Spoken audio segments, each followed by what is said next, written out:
that government shall decree the right to keep and bear arms. The Constitution says the right of the people to keep and bear arms shall not be infringed. Hi, welcome back to the Everything Firearms YouTube channel. Today we're in the field doing a little bit of testing, and we're going to be testing the effectiveness of the 22 long rifle.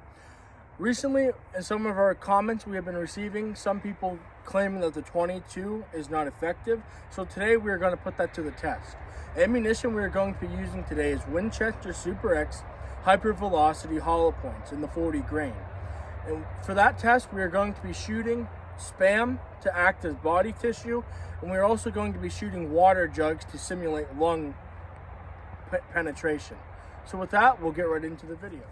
Here's our ammunition for today. As we said before, it's a Winchester Super X 40 grain Hyper Velocity hollow point, and as you can see here, here's the hollow point, and we'll get into the weapons that we're going to be using it with.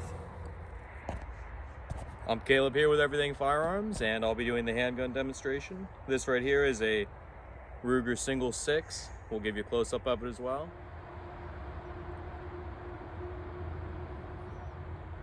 We're 5 yards away here. We're going to be shooting this at the spam.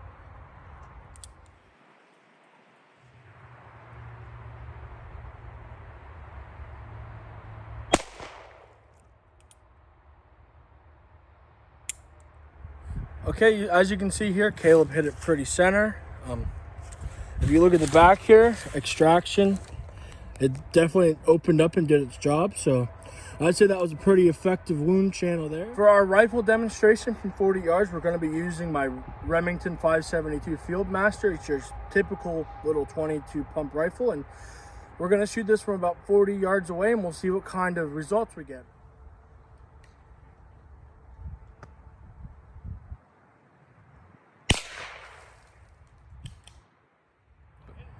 Okay, let's see the results of our span cam with the rifle. As you can see from about 40 yards, I did hit it a little high, but that's not affecting anything because as you can see closer, the damage of the tissue there is pretty significant.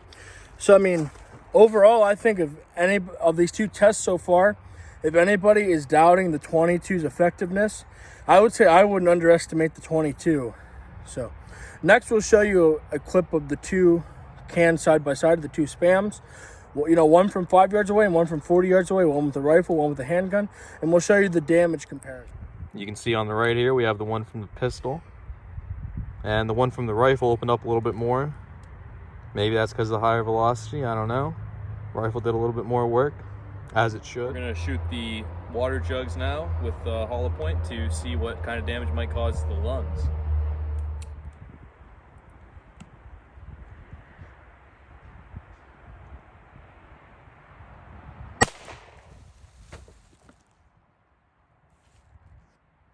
Okay, now that you've seen what the hollow point does to the water, with the rifle, I'm going to do a little speed round of shooting 3 water jugs in a can of spam, and I'm going to show you the effectiveness of using a 22 rifle in hunting situations. So let's get right into that.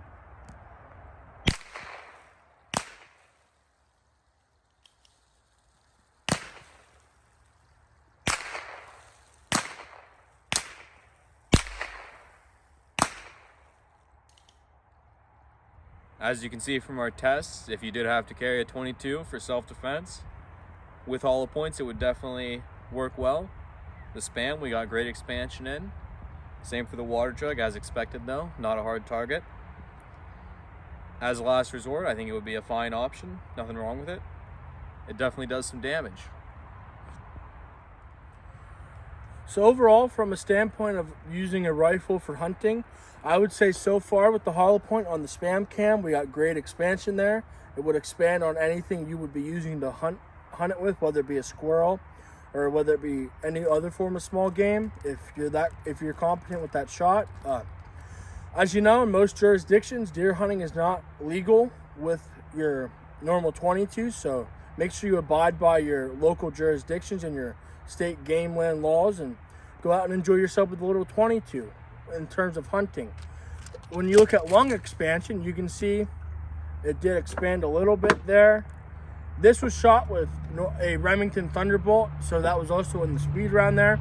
So it didn't expand as much because we used the hollow point. We didn't use hollow points for that, but overall, for lung expansion, I would say a 22 is very effective too for hunting purposes.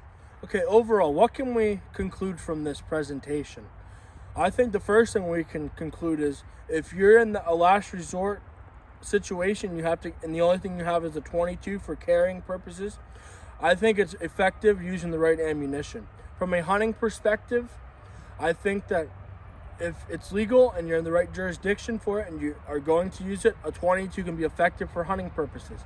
And lastly, overall, I think the biggest thing we can conclude from this testing, even though it's not the most scientific, is that we can make sure people do not underestimate the 22 caliber.